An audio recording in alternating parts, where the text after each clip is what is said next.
नमस्कार मित्रों। आज हम क्लास 1 में सीखेंगे 12 भावों की संज्ञाओं के बारे में। सबसे पहले हम ये देख रहे हैं कि एक चित्र है और इसी प्रकार का चित्र हमारी जन्म पत्रिका में होता है और उसमें कुछ संख्याएं लिखी हुई होती है और उसमें फिर 9 ग्रह स्थापित किए जाते हैं और वो जन्म कुंडली कहलाती है। मित्रों, जो जन्म कुंडली होती है वास्तव में ये किसी व्यक्ति या बालक की नहीं होती है। ये किसी व्यक्ति या बालक के जन्म के समय पर जो आकाश मंडल में ग्रह नक्षत्रों की स्थिति होती है उसके आधार पे ये जन्म पत्रिका बनती है या बनाई जाती है। तो इस प्रकार से ये जो 12 बॉक्स आपके सामने हैं, वास्तव में ये 12 बॉक्स 12 भाव के नाम से ज्योतिष में जाने जाते हैं। जैसे जो हमारा ये पहला भाव है या पहला बॉक्स है, ये पहला भाव होता है। दूसरा बॉक्स होता है, ये दूसरा भाव कहलाता है। तीसरा भाव हो गया। चौथा बॉक्स हमारा चौथा भाव कहलाता है। पांचवा बॉक्स है, ये पांचवा भाव कहलाता है। छठा बॉक्स है, ये छठा भाव कहलाता है। इस प्रकार से सातवां, आठवां, नौवां, 10वां, 11वां और ये 12वां जो बॉक्स है 12 भाव कहलाते हैं। इस प्रकार से ये 12 भाव होते हैं और इन 12 भावों में जो पहला भाव होता है इसको हम तन भाव कहते हैं। जो हमारा पहला बॉक्स है, पहला भाव है, इसको हम तन भाव कहते हैं। इसके बाद में जो दूसरा भाव होता है ये धन भाव कहलाता है। तीसरा जो हमारा बॉक्स होता है या भाव होता है इसको हम भ्रातृभाव कहलाता है या कहते हैं। जो चौथा हाउस होता है, घर होता है या भाव होता है, इसको हम मातृभाव कहते हैं। इसके बाद में जो हमारा पंचम भाव होता है इसको हम पुत्र भाव कहते हैं। इसके बाद आता है छठा भाव, इसको हम शत्रु भाव कहते हैं। इसके बाद आता है सातवां भाव, इसको हम स्त्री भाव कहते हैं। आठवां जो हमारा भाव होता है इसको हम मृत्यु भाव कहते हैं। नवा भाव होता है इसको हम धर्म भाव कहते हैं। जो हमारा 10वां भाव होता है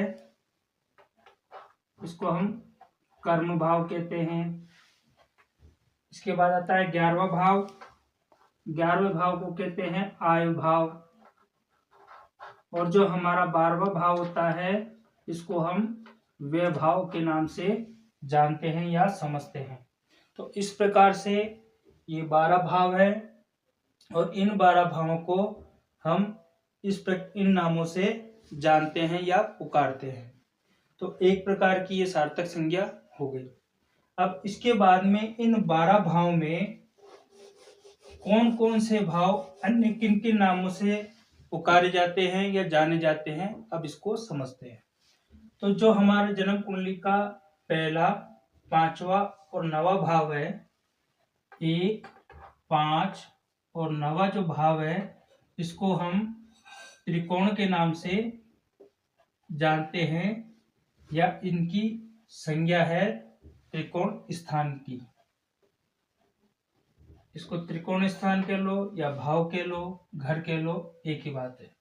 इसके बाद में जो जन्म कुंडली का पहला, चौथा, 7वां और 10वां स्थान होता है, 1, 4, 7 और 10वां स्थान होता है, ये केंद्र स्थान कहलाता है।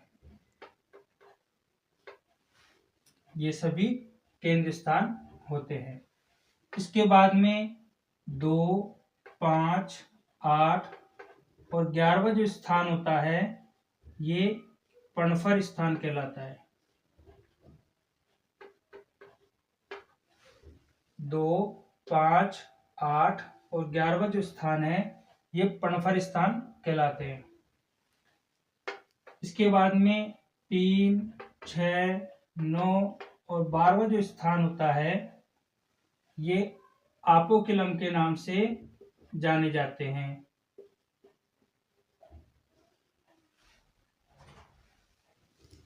तीन,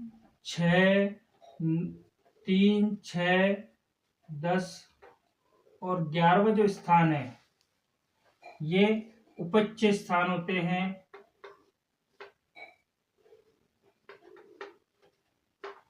3, 6, 10 और जो 11वां स्थान है ये उपच्य स्थान होते हैं।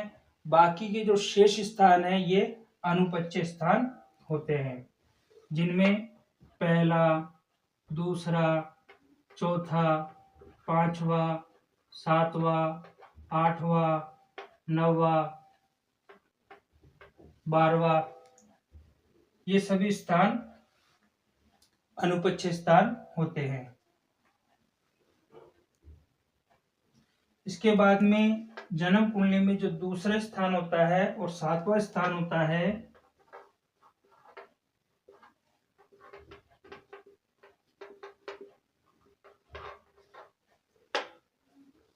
जन्म कुंडली में जो दूसरा स्थान होता है और 7वां स्थान होता है ये मारक स्थान के नाम से जाने जाते हैं, यानी दूसरा और 7वां स्थान। इसके बाद में तीसरा और 8वां स्थान होता है ये आयु स्थान के नाम से जाने जाते हैं। तीसरा और 8वां स्थान आयु स्थान होता है। इसके बाद में 6, 8 और 12वां जो स्थान होता है, यहाँ लिख देता हूं मैं आपको, जन्म कुंडली का 6, 8 और 12वां जो स्थान होता है ये त्रिक स्थान होते हैं। इनको हम त्रिषडाई के नाम से भी जानते हैं।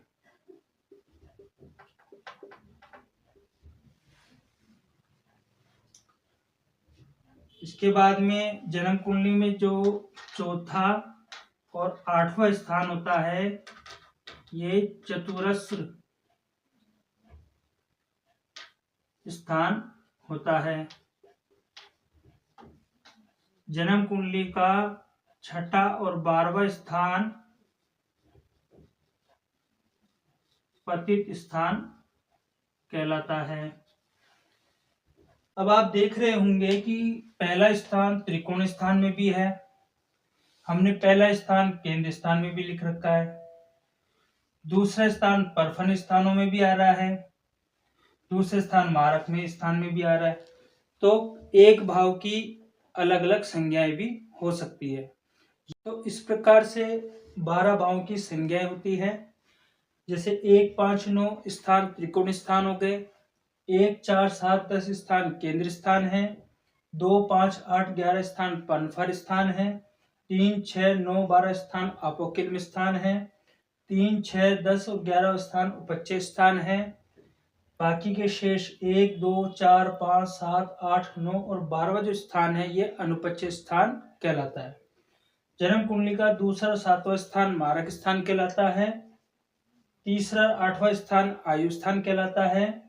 जन्म कुंडली में 6ठा, 8वां और 12वां स्थान त्रिक स्थान है या त्रिषडाई स्थान है। चौथा और 8वां स्थान चतुरस्र स्थान है और 6ठा और 12वां स्थान को हम पतित स्थान के नाम से भी जानते हैं।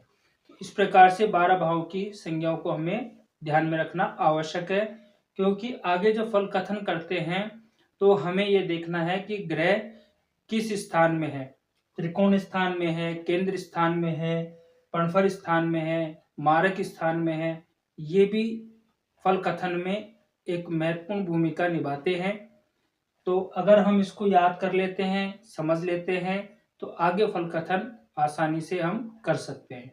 तो मित्रों, आज के लिए इतना ही। नमस्कार।